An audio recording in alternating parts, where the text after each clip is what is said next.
Pirelli, 143 años de historia, ya no es italiana. Endesa, mayor eléctrica de España, ya no es española. Y en Alemania, cada año, un fabricante con el nombre grabado en piedra desde hace un siglo pasa a manos de un fondo que ni siquiera pisa el país. Si crees que a ti con tus XRP no te puede pasar algo parecido, este vídeo te va a hacer cambiar de idea. Hoy no te voy a hablar de gráficos, no voy a hablar de si XRP sube o baja el próximo trimestre, o en los próximos 12 meses, o en los próximos años. Voy a hablarte de algo muchísimo más incómodo. De por qué la riqueza, sea una fábrica centenaria o una cartera de activos digitales, se pierde entre generaciones. Y por qué, si tienes XRP y no has pensado en esto, probablemente estés cometiendo el mismo error que ya han hundido a miles de empresas familiares en Europa. Quédate porque al final te explico exactamente qué tienes que empezar a resolver ya, no dentro de 10 años. Llevo meses advirtiendo de algo que parecía no tenía nada que ver con los activos digitales. Para la publicación del libro No todos los ricos son ricos, que tienes el link en la descripción de este vídeo, hice una investigación que quiero complementar con este vídeo. Una investigación que parecía no tener nada que ver con los activos digitales, pero que está estrechamente relacionado. ¿Por qué desaparecen las empresas familiares en Europa? Y los datos me sorprendieron porque la narrativa habitual está equivocada. No es verdad que haya cada vez menos empresas familiares. En España hay más de 1,1 millones, es decir, el 92% de todo el tejido empresarial. Y esa cifra ha crecido, no ha bajado. El problema real es en realidad otro. Es muchísimo más específico.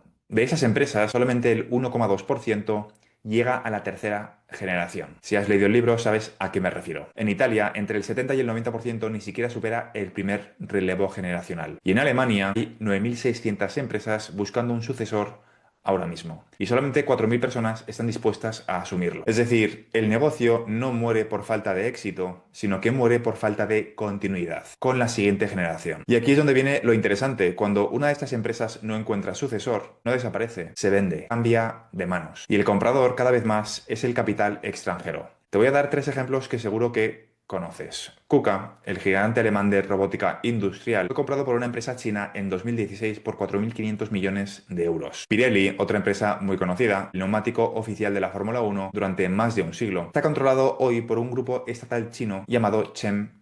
Y en España, Endesa, sí, la eléctrica más grande del país, hoy es la filial de una empresa italiana cuyo segundo accionista es BlackRock. Y no hablamos de pymes mal gestionadas, hablamos de gigantes cotizados con los mejores asesores del mundo. A ellos les pasa esto, imagina lo que le puede pasar a una empresa familiar sin ningún tipo de plan. O dicho de otra forma, a los inversores en XRP cuando llegue el mercado de utilidad y llegue el relevo generacional. Aquí está la parte que desarrollo en mi libro en más profundidad. No todos los ricos son ricos y que creo que es la clave de todo esto. El conocimiento no pasa de forma completa de una generación a la siguiente. Se degrada. Y cuanto más te alejas del fundador, más se pierde ese conocimiento. Y más necesario es que la familia deje la gestión del día a día en manos de profesionales. Pero aquí es cuando aparece el problema real. Cuando aparecen las tensiones entre hermanos o primos por quien manda. La mayoría de las familias no elige profesionalizar. Elige el camino fácil. Vender. Y eso es lo que yo llamo en el libro ser rico con mentalidad de pobre. Tener el activo en las manos y aún así tomar la decisión de corto plazo que lo destruye, en lugar de la decisión de largo plazo que lo hace perdurar. Esto explica algo que muy pocos analistas conectan. ¿Por qué apenas quedan campeones industriales familiares de primer nivel en España, Italia o Alemania? No es solo la parte demográfica, es que en el momento decisivo se prioriza evitar el conflicto familiar por encima de proteger el legado. Y eso es exactamente el hueco por el cual entra el capital internacional. Todo esto que te acabo de contar sobre empresas familiares está pasando dentro de un marco mucho más grande que la mayoría todavía no ha entendido. El mundo ha dejado de organizarse como un conjunto de naciones que protegen su propio tejido productivo. Eso es un marco mental que es propio del siglo pasado. Lo que tenemos delante es una globalización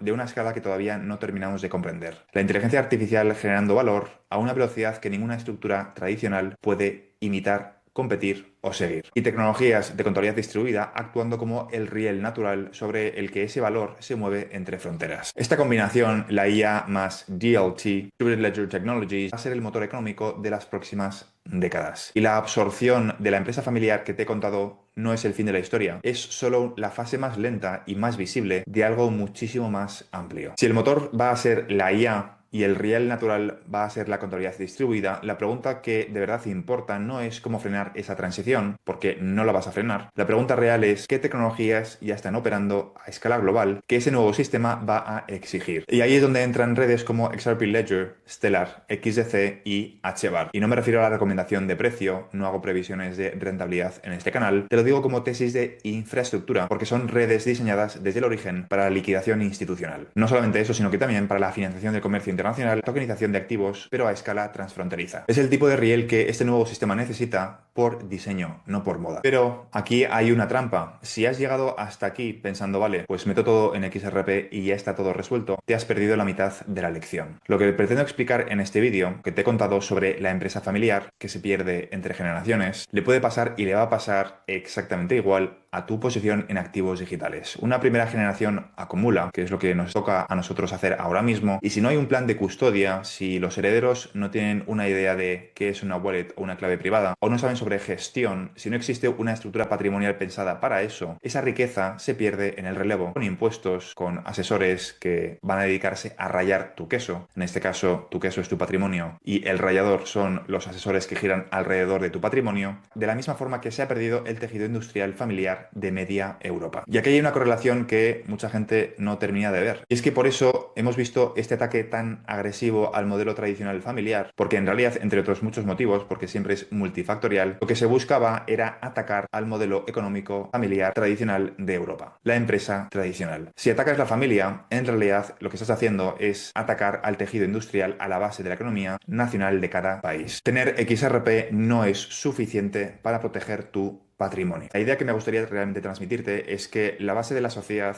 ha sido tradicionalmente la familia. La base de la economía, como consecuencia de la economía productiva de un país, ha sido, en gran medida, la empresa familiar. El negocio que se funda, se capitaliza con ahorro propio y se transmite de una generación a otra, acumulando capital paciente y arraigo territorial. Cuando ese mecanismo de transmisión se rompe, no desaparece el capital, simplemente cambia de manos. Y las manos que la recogen no son nunca locales. Según el informe de relevancia y supervivencia de la empresa familiar del año 2025. Lo que te he contado hasta ahora, con esos tres ejemplos de compañías españolas, italianas y alemanas, uno de esos tres países muestra una desaparición, entre comillas, simple de la empresa familiar en términos de conteo. Lo que muestran de forma consistente es la ruptura del mecanismo de continuidad intergeneracional, el envejecimiento del empresariado, la ausencia de sucesores dispuestos o cualificados, el coste fiscal de transmisión y las valoraciones de compra cada vez más alejadas de lo que un heredero puede o quiere pagar. La explicación convencional no es suficiente y se queda corta. Se queda simplemente con el concepto de un descenso demográfico, la parte fiscal, una natalidad muy baja, la falta de vocación empresarial en las nuevas generaciones, que son factores reales y que no deben minimizarse, pero que realmente son el reflejo de algo muchísimo más profundo. La crisis del modelo familiar tradicional, como estructura social, como unidad económica. La correlación es directa. Estos ataques que estamos viendo financiados desde conglomerados industriales y financieros internacionales, supranacionales, no son casualidad. Coinciden en el tiempo, país por país, y no es casualidad. Es una correlación demasiado consistente como para ignorarla. El ataque en realidad es a la base económica de las naciones. Y no solamente afecta a las pymes, afecta a los campeones nacionales de cada país. Lo que está ocurriendo no es solamente una internacionalización del capital que compra lo que la sucesión familiar deja vacante, es una reorganización de mayor escala, todavía en curso y solamente parcialmente comprendida, en la que convergen dos fuerzas: la inteligencia artificial, como he dicho, y las tecnologías de contabilidad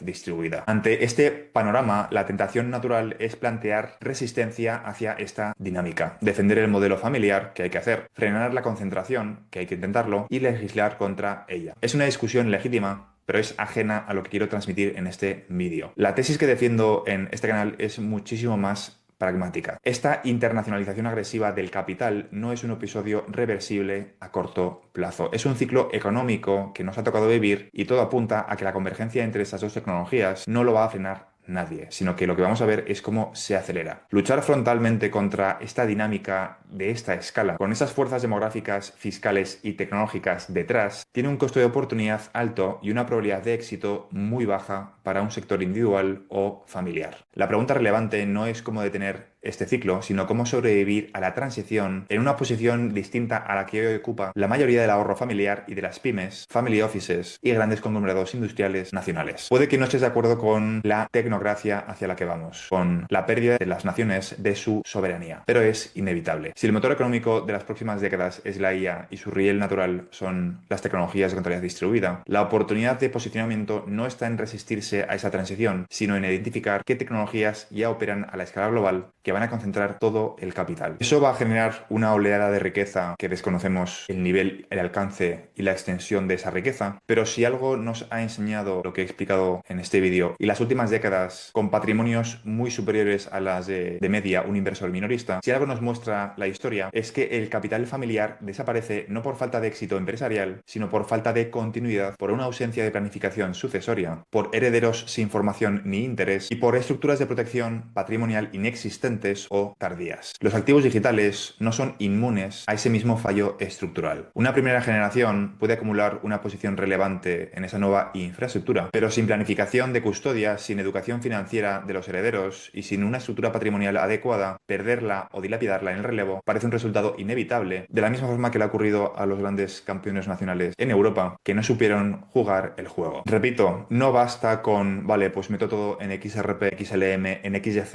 en HBAR, en SHX y ya tengo todo resuelto. Te has perdido la mitad de la lección. Si quieres hacer las cosas realmente bien, es que analizar cuáles son los casos de éxito e imitarlos. Todo lo que te he contado sobre la empresa familiar que se pierde entre generaciones y que cubro en mi libro No todos los ricos son ricos, le puede pasar exactamente igual a tu posición en activos digitales. Una primera generación acumula y si no hay plan, esa riqueza se pierde en el relevo. Igual que se ha perdido el tejido industrial familiar de media Europa. La lección de este vídeo no es solo mirar hacia dónde va el capital, esa es parte de la ecuación. La lección es que da igual lo acertada que sea tu tesis de inversión, que si no tienes un plan para que esa posición llegue intacta a la siguiente generación, es lo mismo que no haber aprovechado la oportunidad. Tienes que empezar a planificarlo ahora, no cuando ya sea demasiado tarde. Y recuerda, hay algo que no es cuestionable y es el tracking de quién financia qué. Hay una correlación llamativamente sospechosa entre esta concentración de empresas familiares, tanto pymes como campeones nacionales europeos, que han sido absorbidos por conglomerados internacionales financieros y estos mismos conglomerados financieros internacionales financiando idea e inculcando a la población el concepto de que la familia tradicional no es tan buena como nos imaginamos. El ataque a la familia en realidad es un ataque al tejido industrial nacional para concentrar la riqueza a nivel internacional. Y con tu gestión personal de los activos digitales no estás exento de esos riesgos, de esos patrones de comportamiento que llevan a cabo todas las generaciones y que tú puedes romper. Si te ha gustado este vídeo, considera suscribirte. Te recuerdo que en este canal cubro